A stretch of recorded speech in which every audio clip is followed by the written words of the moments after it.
right, y'all. So this week's episode of Chasing Dallas was giving what it was giving. So let's give it what we got. I'm the type of girl you call wifey. Yeah. What does the cat do? Meow.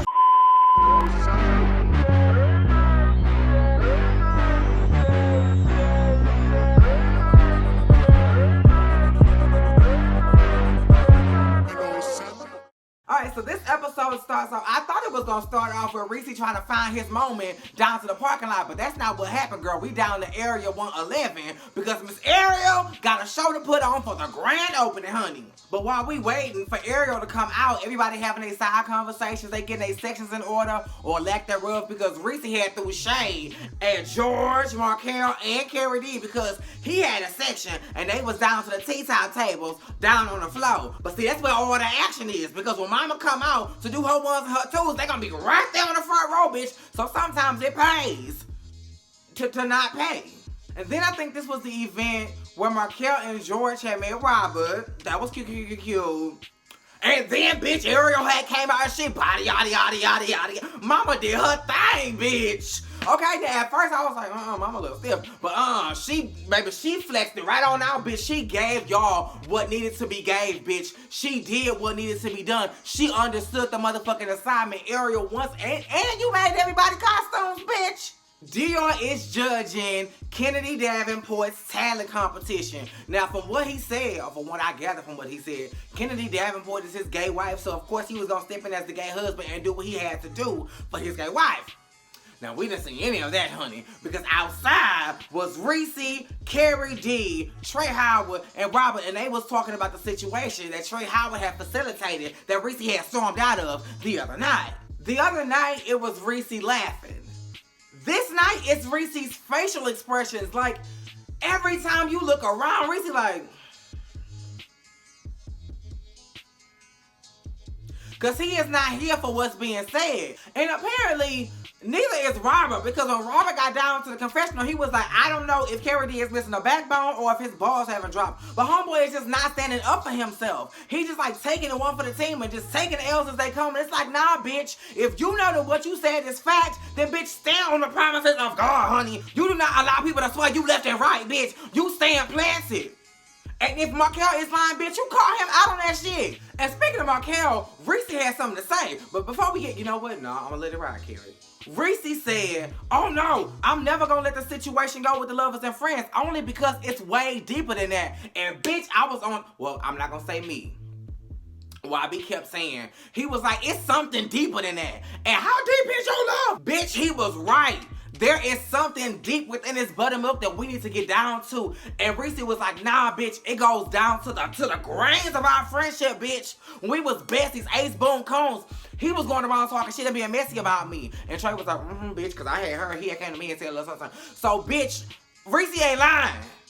And how dare you, Markel? Dior invites a roommate. Now, by roommate, I mean Carrie and Lyndon, honey, because they had came over to Dior's house. It was Christmas time. The Christmas tree was up, girl. The festivities was flowing, honey. And they was talking about the whole situation because Dior was like, I haven't been a part. I ain't been privy, and I ain't been included in none of this shit. But when it come down to my family, bitch, I got to step in the mix and fix the shit. And that's words to Imani Van Zant, baby. Now, Carrie, I don't know if you had left the little judging situation down to Kennedy Davenport's and went straight to Dior's house, but girl, it really looked like you had just took off that jacket, put on another jacket, and then just took off the brim hat because you still had on a do-rag. So I'm gonna need some explaining or I'm gonna need some motherfucking explaining because this is your third motherfucking scene in a white motherfucking t-shirt. Girl, this ain't black. Now, obviously you had black on, but 3 times wearing black and 3 different variations I can deal with. But white, girl, that's where I draw the line. And this was after Labor Day. You're not supposed to wear white linen after Labor Day. But I just draw the line at white, period. Because, girl, who wants to wear... I mean, unless you angelic, girl. But if you just, like, kicking back with somebody, girl, leave that white out of sight. Now, speaking of out of sight, bitch, I'm not seeing the truth here. Because what Carrie told Dior was no. What I said was right. Markel did say that motherfucking shit. The only thing I had misconstrued was the fact that I thought he was talking about the Chasing Dallas family. He was talking about the situation as it pertains to lovers and friends that involved Reese and now Miss Ariel O'Hara. That's the only misconception. He said what the fuck I said he said. And that's what you need to make clear, Miss Carrie. Like, because now it's different variations of the same story flying in the air. Because Markel is making it seem like, no, bitch. Did you see my last review, bitch? No, bitch. You lying. I ain't say none of that. This is what happened. Now, grant you, we don't believe Markel, but Markel is saying something totally different. And if he's saying something totally different from what you know to be the truth, and you're right there, bitch, correct him. Correct him. But you know what? I said I was going to pause and then skip it earlier, but now I got to bring it up. Carrie, and don't get offended, girl. You know you can always get in my comments, let me know what's up, and I will receive it, honey. Is there a little social anxiety going on here? And the only reason why I say that, and I hate to, expose you to the light, girl, if you're not ready to be exposed, but I suffered from the same thing. And I acted the same way. The fidgeting all the time, the looking around. Honey, when y'all was outside at the little talent competition for Kennedy Davenport, you couldn't look at Reese for longer than 5 seconds. You was looking around, you was looking off, you was fidgeting, you was fumbling over your words, you couldn't get your thought out. It was just like, slow down, because you are moving. No, you're literally, it's up here. All of this is going a mile a minute, and I think you just need to think about what you're going to say and understand that you are not in any danger. These people don't hate you enough to swing off on you, bitch. Just because you a little messy, we all messy. Know that you are safe, know that you are secure, and know that you got you, bitch. And I'm sorry to take this too deep because this went totally left, but I just want you to know, you okay. And if I'm off, bitch, I'm just off, and shit, I'm just reading you wrong. But something in my spirit, something in my soul ain't right. And that's words of Kelly Price. But speaking of questions that I have for y'all, are we thinking what I'm thinking? Because I'm thinking at this point, Dior is starting to realize, because when he said, oh, Carrie D is a teddy bear and I don't want him to be you, it's starting to make sense. Maybe Markel is trying to get everybody on Team Markel, so he's using whatever weapon he can to make that happen. It backfired because Carrie cares about everybody and, was just repeating what he heard, but it's just like, if you got something to say about Ariel, you should have just went to Ariel. I think that's what Dior was trying to get to the bottom of. Like, you shouldn't have went through Carrie to vent what you... But, and I know he's overprotective because this is his family, but we all do it. We all vent about people that we are agitated with in the moment to people that we aren't agitated with in the moment. Because I think it wasn't that deep. I think we're making a situation that's not that deep, river deep and mountain high. Yeah. Because I feel like if the tables were turned, Markel would have vented to Ariel about Carrie. Like, it's just a little fiddle faddle. Oh, girl, she probing. Girl, she doing too much. And, it's really not that big of a deal. Especially when the real issue between Markel and Reese is much deeper than this show. Ariel ain't doing no damage going back and saying this and that to the other person. If she's doing it at all. What harm is it? Bitch, y'all need to stop talking about each other and talk to each other. Period. Now it's Dior's birthday party. Wasn't nothing really eventful going on here. I did make mention that Dior was drunk than a skunk, bitch. She was, say what, bitch. He was pop locking and dropping on everybody who had a lap.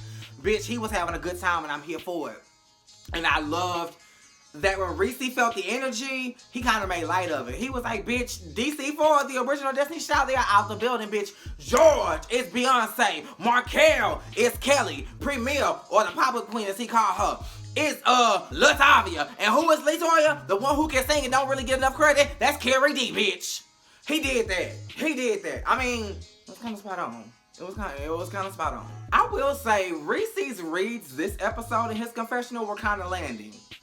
That joke he made about Markel, George, and Carrie at the club was funny. This Destiny Child comment was funny. And we are just about there. So Reese meets up with Dre Simba, girl, the one to remember. We knew he was coming, we just didn't know when, bitch. And Dre Simba is here. He like, bitch, I'm here in Dallas now. I got the Audacity coming out. I think he said it was an underwear line. And then he said, oh, I'm that girl in Atlanta. I can be moving and shaking, bitch, and shaking and moving. But I came to Dallas to focus. Now, I don't really understand what that means. Because if you moving and shaking and moving and making things pop in Atlanta, why would you come somewhere that you're not? Like, to focus? You must just have coin just laid up and just tucked away so you can live in a lap of luxury for a little while you just think and recenter yourself and focus, honey. Because I want to be with the people, or I want to go where I can go to the coin, honey. And then Dre Simmer started talking about the Imani drama. And I'm not going to get into the reason he had for Imani because I'm not there. I don't feel that way, and I don't want to create no drama where there doesn't need to be. Hallelujah. So Dre Simmer gets to talking about that situation, and he feels like Trey Howard said too much. You know, the show ain't even out yet. You talking all this shit. You saying all this, that, and the third. You talking about I was talking about Imani, and I really wasn't. And Reese was like, yeah, you did kind of lay her out. So don't even act like you wasn't laying her out down to the retreat because you was, so he was not lying. And so he was like, but it was still a situation. It's still a misunderstanding. And he was like, I understand him perfectly. But he still didn't understand why it happened. So I was a little confused when it came to that part right there. And I'm guessing Reese was too, because he was like, girl, we need to get to a clear understanding. So while you doing all this talking about Trey, he's on the way. Trey was like, well, no man, cut the cameras, cause bitch, what we doing here? That's the real moment, Dre Simba. That's how they used to get the girls in the original reality TV shows, girl. You do a real pop-up. You don't know who on the call sheet, bitch. You just show up and bitch, goddamn, I'm sitting and talking to you. That's how it tends to go down. Now the downside is, Trey Howard was also blindsided. Bitch, not me. What you not finna do is call me to a scene, have me get dressed, and come up and get up out of my bed, bitch. And I don't even know who I'm finna talk to. So Trey Howard walks in, they talk, and they read. It was a little bit of talking and a whole lot of reading. And I'm not finna go through back and forth. Baby, they reading. I feel like, honestly, and I'm gonna wrap this up in a nice little bow, Trey Howard won.